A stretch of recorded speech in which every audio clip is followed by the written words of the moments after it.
Sundulan Zinedine Zidane kepada Marco Materazzi merupakan salah satu momen paling ikonik dalam penyelenggaraan Piala Dunia 2006 yang lalu.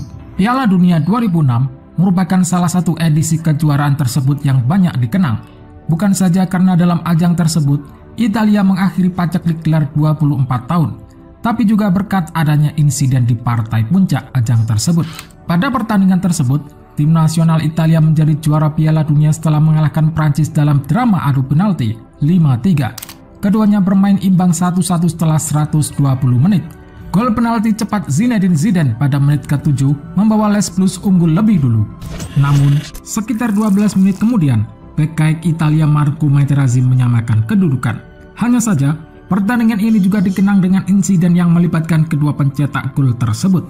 Gol dari keduanya seolah sudah ditakdirkan, mereka akan menjadi sorotan untuk dikenang. Sayangnya, mereka dikenang karena insiden yang tak terpuji.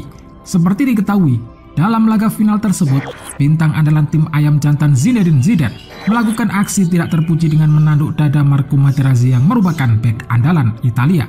Zidane dan Materazzi terlihat sempat melakukan percakapan sebelum kemudian sang kapten Prancis itu melakukan aksi terkenalnya sampai saat ini. Drama antara keduanya dimulai pada babak kedua perpanjangan waktu, ketika Zidane yang tengah berjalan bersama Materazzi berhenti di depannya dan mendadak menanduk dadanya. Sang pengadil lapangan tidak melihat insiden tersebut, dan ia hanya mendapat informasi dari asisten keempatnya. Setelah itu, Horacio Elizondo tanpa ragu memberikan kartu merah. Itu menjadi kartu merah kelima sepanjang karirnya. 2 tahun kemudian, Zidane mengungkap dirinya diprovokasi dengan kata-kata tidak pantas yang diduga menyinggung ibunya. Ia juga mengaku sempat dihina dengan sebutan anak pelacur teroris.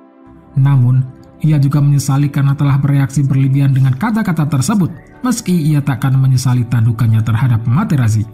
Saya bereaksi dengan buruk dan ingin meminta maaf karena banyak anak-anak yang menyaksikan pertandingan itu. Meski begitu, saya tak akan menyesali tandukan saya kepada Materazzi, karena jika saya menyesalinya, maka saya akan membenarkan yang ia katakan.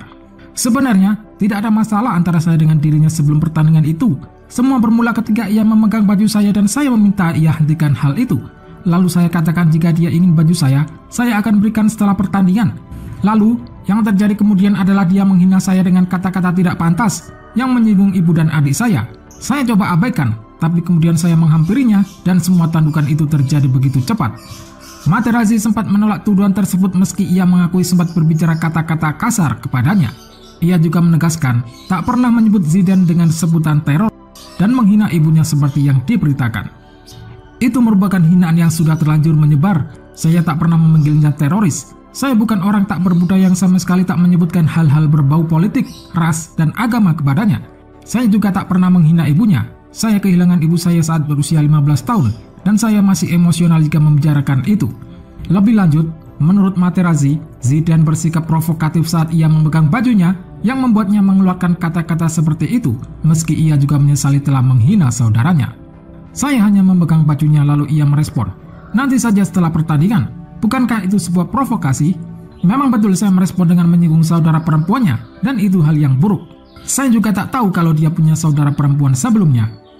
14 tahun setelah insiden itu, Materazzi akhirnya membongkar detail ucapannya yang membuat Zidane mengamuk. Sundulan Zidane, saya tidak menduga dia akan bereaksi seperti itu. Saya beruntung karena saya begitu terkejut dengan respon Zidane. Jika saya sudah menduga dia akan berbuat seperti itu, dan saya sudah menyiapkan diri, pasti kami berdua akan sama-sama diusir. Dia mencetak gol untuk Prancis di babak pertama, dan pelatih kami Marcelo Lippi meminta saya menjaganya. Setelah benturan pertama di antara kami, saya meminta maaf tapi dia bereaksi dengan buruk. Setelah benturan ketiga, saya mengerutkan dahi kepadanya dan dia berkata, nanti aku akan memberimu jersiku. Saya membalas dengan mengatakan, aku tidak menginginkan jersimu, aku menginginkan adik perempuanmu. Ucapan itu pun menyulut emosi Zinedine Zidane yang kemudian menandukkan kepalanya ke dada Materazzi. Rupanya, tindakan itu kemudian menjadi tindakan terakhir Zinedine Zidane dalam karirnya di lapangan hijau, karena ia kemudian dikartu merah dan memutuskan pensiun setelah pertandingan tersebut.